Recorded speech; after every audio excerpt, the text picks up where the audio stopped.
Pessoal, quem está acompanhando nossa série do maracujá do zero, de como a gente está fazendo nossas mudas para levar para o campo, pode ser que esteja se perguntando, né? Por que a produção de mudas tem que ser feita dessa forma? Por que a gente não pode simplesmente pegar as sementes e colocar no campo para elas germinarem e se desenvolverem direto no campo? Hoje eu vou explicar para vocês qual é a lógica por trás, por que nós fazemos a produção de mudas dessa forma e não levando direto para fazer a semeadura no campo, tá bom? Então fica até o final para não perder nada.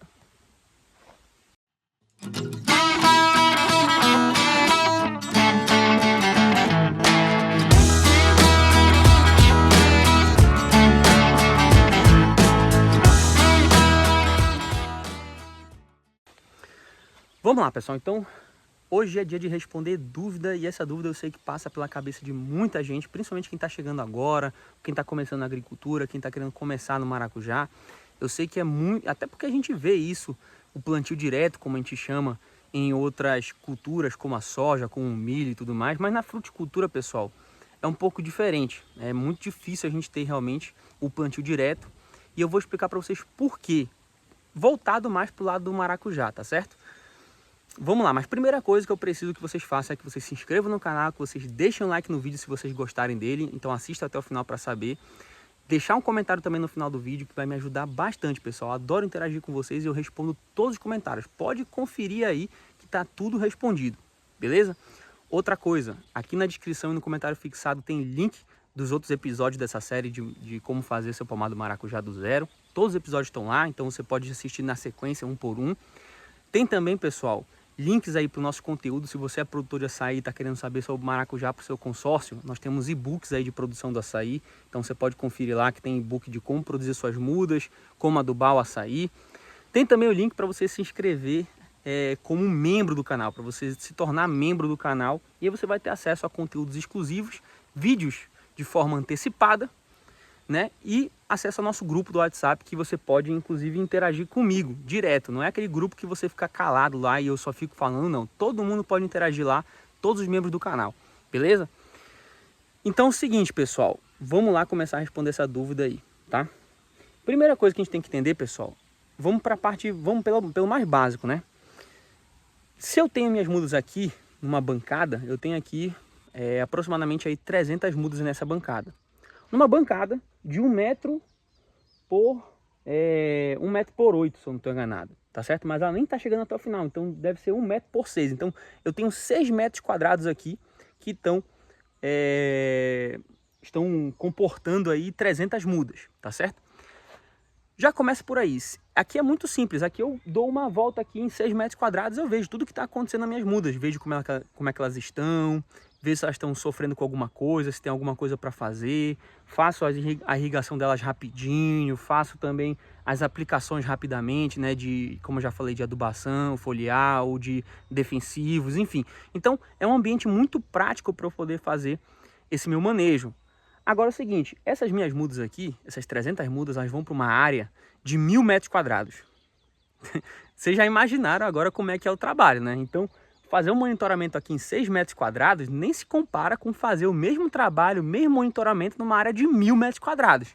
Então já começa por aí, a gente fazer esse trabalho aqui dentro, né, nessa fase inicial, que é muito importante, o manejo tem que ser intensivo, a gente tem que estar todo dia aqui olhando, todo dia aqui fazendo alguma coisa dentro do viveiro.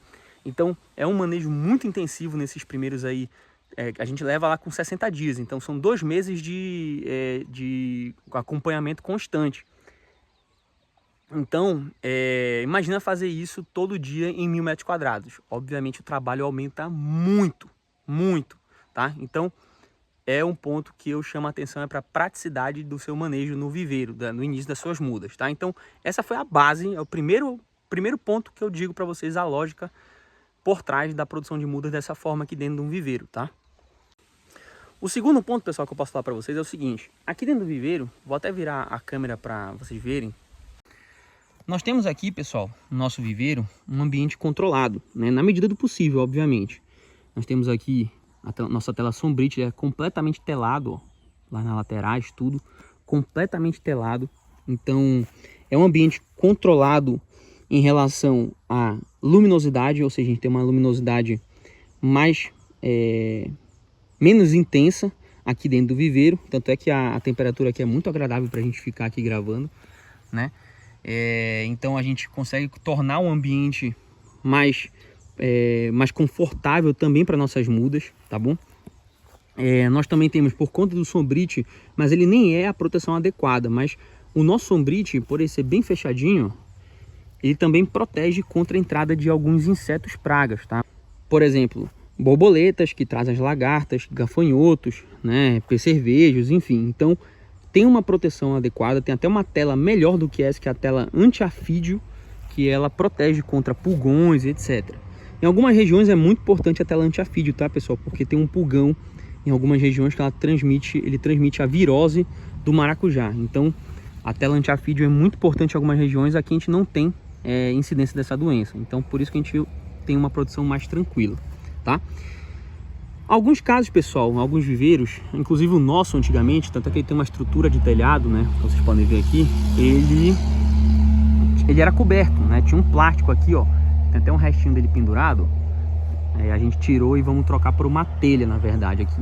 Mas telha transparente, tá, pessoal? Mas enfim, esse telhado, pessoal, essa cobertura que não deixa a água chegar no viveiro, permite com que a gente controle também o quanto está sendo irrigado as nossas plantas.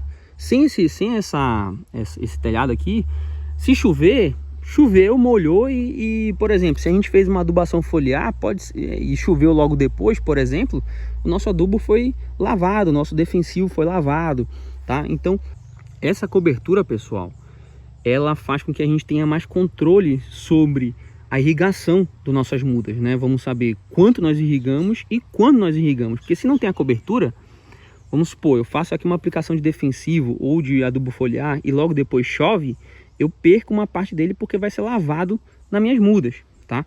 Então essa cobertura, ela é muito interessante sim, ela não é obrigatória, mas ela é interessante, tá? Então a gente tem um controle melhor sobre o nosso manejo, tá? Então, o ponto que eu quero chegar com isso aqui, explicando para vocês esses detalhes, é que o viveiro, pessoal, ele é um ambiente mais controlado para a gente poder cuidar das nossas mudas, tá? A gente tem um ambiente mais favorável, um ambiente mais protegido, um ambiente que torna tudo muito mais prático. No campo, pessoal, a gente não tem proteção contra a luminosidade, ou seja, nossas plantas vão estar expostas aí a um sol forte, intenso, ainda mais se você plantar na época de final de inverno para o início do verão, né, ou final da época chuvosa para o início da parte da seca, né, da época de seca. Não vai ter proteção, obviamente, contra insetos pragas, nem contra doenças, né? Não vai estar num ambiente mais controlado, propício para isso, então vai estar muito mais suscetível a ter esse tipo de ataque, tá? E as nossas mudas no primeiro momento são muito sensíveis a isso, tá, pessoal? Um ataque de doenças, um ataque de pragas pode matar ela, pode atrasar seu desenvolvimento, pode atrasar sua produção, pode inviabilizar a gente levar lá para o campo. Então é muito cuidado que a gente tem que ter nessa fase, tá?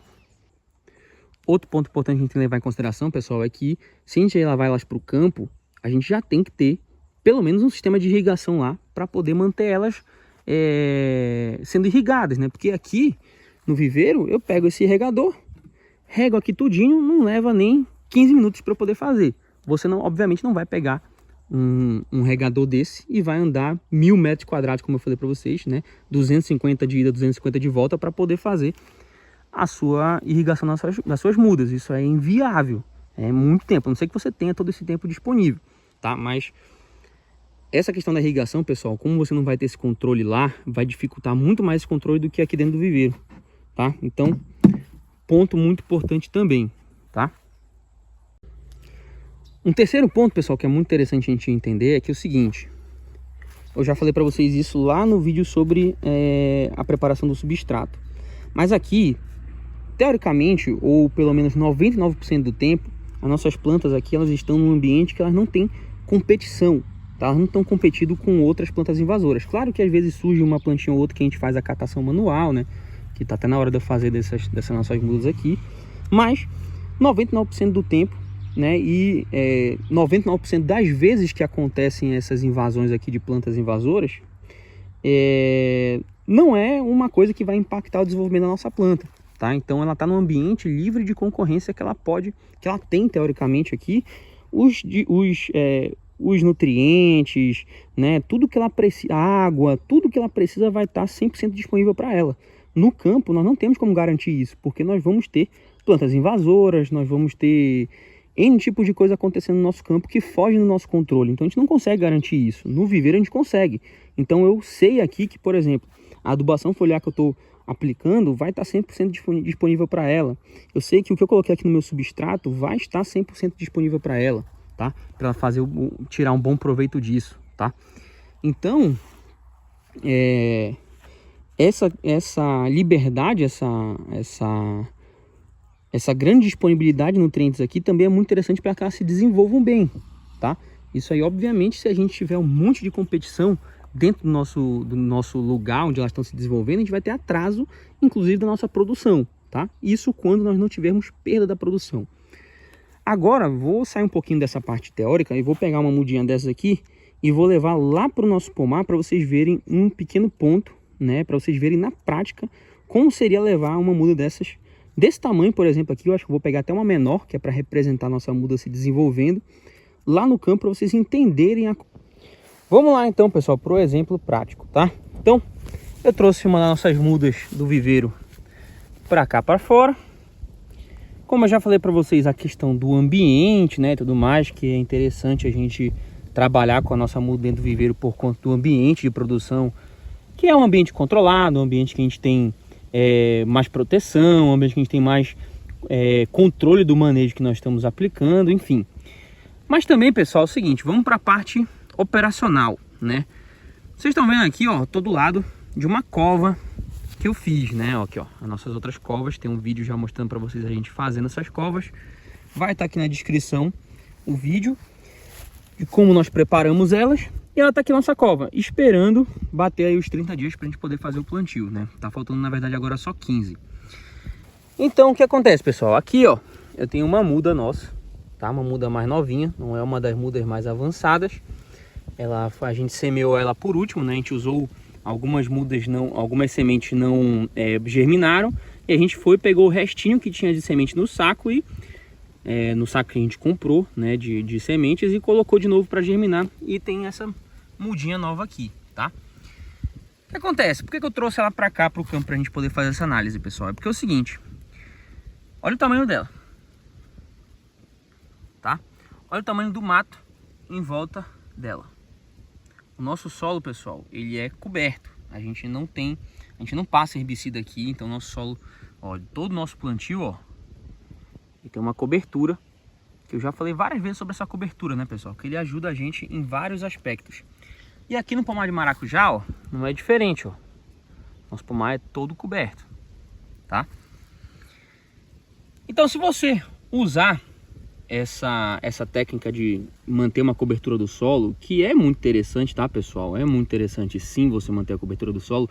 Aumenta a complexidade um pouco do manejo, aumenta. Mas... tem seus benefícios, eu já falei várias vezes sobre ele. Eu vou deixar aqui o vídeo, caso vocês tenham curiosidade de saber sobre essas vantagens de manter essa cobertura, tá? Mas acontece o seguinte, pessoal, imagina se eu pegasse a semente, colocasse aqui para germinar e essa cobertura aqui começasse a se espalhar, porque naturalmente, pessoal, o mato ele vai invadindo a área da nossa cova aqui, e daqui a pouco a área aqui do nosso coroamento está todo coberto de mato de novo. E como eu já falei para vocês, olha o tamanho do mato, olha como é que ele é. Você já imaginou a nossa mudinha de maracujá se desenvolvendo dentro dessa cobertura aqui? Praticamente impossível da gente reconhecer, né? Vai ser praticamente impossível da gente saber o que é mato, o que é nossa muda de maracujá. A ideia aqui de trazer ela mais desenvolvida para o campo obviamente vai simplificar muito mais o nosso manejo, né? Porque se a gente semear ela aqui, a gente vai ter que fazer um acompanhamento muito mais frequente, né? Porque se o mato tomar conta, vai ser difícil a gente identificar ela.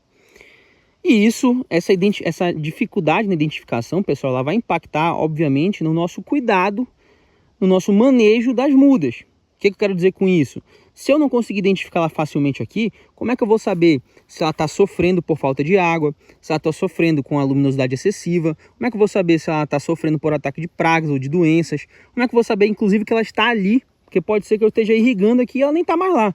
Alguma praga já levou ela, alguma doença já atacou e ela já morreu. Então, e como eu falei para vocês, a área de monitoramento é muito maior. No viveiro eu estou lá em, vamos dizer, acho que é 10 metros quadrados, 20 metros quadrados, eu já vejo tudo que eu tenho para ver lá, todas as minhas mudas. Aqui não, aqui se eu plantar, eu tenho 250 metros de pomar, tá? Eu teria que ir andando 250 metros olhando cada muda, num cenário difícil de ver, de identificar aqui, até porque por conta da altura tá difícil eu identificar, né? Como também pela distância, eu vou ter que ir e voltar. Então, realmente, pessoal, é realmente vamos dizer, produtivo. E, cara, beleza, entendi todas essas vantagens aí que tem em relação a produzir mudas dentro do viveiro e tudo mais. Mas deixa eu perguntar uma coisa. Compensa, financeiramente falando, em termos de custos, eu fazer esse tipo de produção? Porque, obviamente, no viveiro eu vou ter toda essa estrutura, eu vou ter todos esses custos aí com saquinho de mudas, insumos, etc. Estou voltando aqui para o pomar, pessoal, que eu tenho um serviço para fazer. Então, a paisagem mudou um pouquinho. Já estamos aqui na parte do açaí, mas estamos indo para o pomar do maracujá. Pessoal, é o seguinte, ó. Obviamente, tem custos maiores, o investimento é maior. Mas, ainda assim, pessoal, eu digo o seguinte. Vale a pena, tá? Vale a pena você fazer esse tipo de investimento, porque é como eu mencionei ao longo do vídeo, ao longo de toda a nossa série do maracujá. Mudas saudáveis, pessoal, elas dão resultado, tá certo? Elas dão resultado. Não adianta, por mais que eu faça uma muda barata, mas sem cuidado, né? Sem ter o devido cuidado com a nossa muda, eu vou ter impacto na minha produtividade. Então, beleza, meu custo de produção da minha muda foi barato. Levei ela para o campo de forma barata, mas não levei ela com os cuidados que eu tinha que tomar. Quando chegou no campo, ela não produziu o que eu esperava. Compensou isso aí? Eu acho que não. Eu acho que não vale a pena. Eu acho que o que vale a pena é nós fazermos de fato esse investimento, que apesar de tudo, vamos dizer, o viveiro, se você fizer vários ciclos de produção de mudas, pessoal, esse nosso viveiro aí, essa estrutura pequenininha que eu mostrei para vocês, a gente fez algumas reformas simples, praticamente a custo zero. Usamos o material de uma casa antiga que tinha aqui no terreno, ou seja, também não precisamos comprar quase nada de material. E à medida que nós vamos fazendo ciclos de produção de mudas, pessoal, o investimento, obviamente, no viveiro vai se pulverizando e o custo da muda, obviamente, vai se tornando mais barato, porque eu não estou tendo que toda hora fazer um investimento numa estrutura nova, né? Eu vou estar fazendo a estrutura uma vez e eu utilizando ela várias vezes. Então, o custo das mudas vai barateando por conta disso, né? E, pessoal, não é um valor absolutamente caro o custo de produzir uma muda de maracujá, não, tá? Eu vou fazer um vídeo sobre isso, porque a gente não terminou de produzir as nossas ainda, né? Então, a gente tem alguns custos para contabilizar. Quando terminar, vai ter um vídeo, por isso que é interessante você se inscrever no canal e deixar seu like, tá? Para você não perder esses próximos vídeos. Também ativa o sininho de notificação aí para você não perder as novidades. Mas o que acontece é o seguinte, não é um valor muito absurdo e se paga, eu digo vocês, com pouquíssima produção. Elas vão se pagando rapidamente, né? Acho que talvez na primeira florada que você tiver, que você já fizer a sua primeira colheita, você já vai ter que quitar todos os seus custos, tanto de estrutura do seu pomar como das mudas. Então eu acho que fazer uma economia dessas, ela acaba aumentando muito o risco de se tornar um tiro no pé, tá? Acho que é o seguinte, as mudas do maracujá, elas têm que ir para o campo com muita qualidade, tá, pessoal? Com muita qualidade mesmo. E eu lembrei agora que eu esqueci um negócio, então vamos lá buscar enquanto a gente vai conversando aqui, tá? Então tem que ser com muita qualidade, tem que ir para o campo, tá, pessoal? A gente não pode vacilar nessas horas. Na verdade, para ser bem sério com vocês, todas as culturas, pessoal, a gente tem que se ligar nessa produção de mudas, tá bom? Toda cultura a gente tem que levar mudas com qualidade para o campo. Digo para vocês por experiência, nós já tivemos casos no próprio maracujá que nós levamos mudas aí que não tinham tanta qualidade, porque a gente queria completar um pouco mais aí do pomar e tudo. Levamos elas para o campo, não renderam, não produziram tão bem e tudo mais, né? Demoraram para produzir, a gente teve que fazer adubações e acompanhamento e nunca chegou aos pés das mudas que produziram bastante, tá? Então, digo para vocês que não compensa vacilar na produção de mudas, beleza? Pessoal, quem não se inscreveu no canal, não deixou aquele comentáriozinho que você me prometeu no início do vídeo. Se você passou daquela parte lá da promessa de comentário e chegou até aqui e não comentou, deixe seu comentário, por favor, isso me ajuda muito. E eu também estou sempre respondendo, sempre agradecendo ou tirando dúvidas, ou então até trocando uma ideia com nossos inscritos. É muito interessante, tá? Pode conferir aí, todos os vídeos eu estou sempre respondendo lá os nossos comentários, tá? Estou sempre lendo os comentários de vocês. Outra coisa, pessoal, descrição e comentário fixado aqui embaixo, ó, tem vídeos das outros episódios dessa nossa série de pomar do maracujá do zero. Você pode assistir do zero até esse de agora. Então vai lá, se você caiu aqui de paraquedas, vai lá, assiste todos, tá passo a passo desde o início, início mesmo, para você fazer seu pomar, tá? Tem também, pessoal, links aí do nosso conteúdo, nossos e-books de produção do açaí. Se você é produtor de açaí e está procurando maracujá como uma fonte de renda extra, vai lá, baixa esses nossos e-books aí, adquire o seu, que vai ser muito bacana para você. Eu garanto que vai ajudar bastante no seu manejo. Show de bola? Pessoal, vamos ficando por aqui, a gente se vê no próximo vídeo e até lá!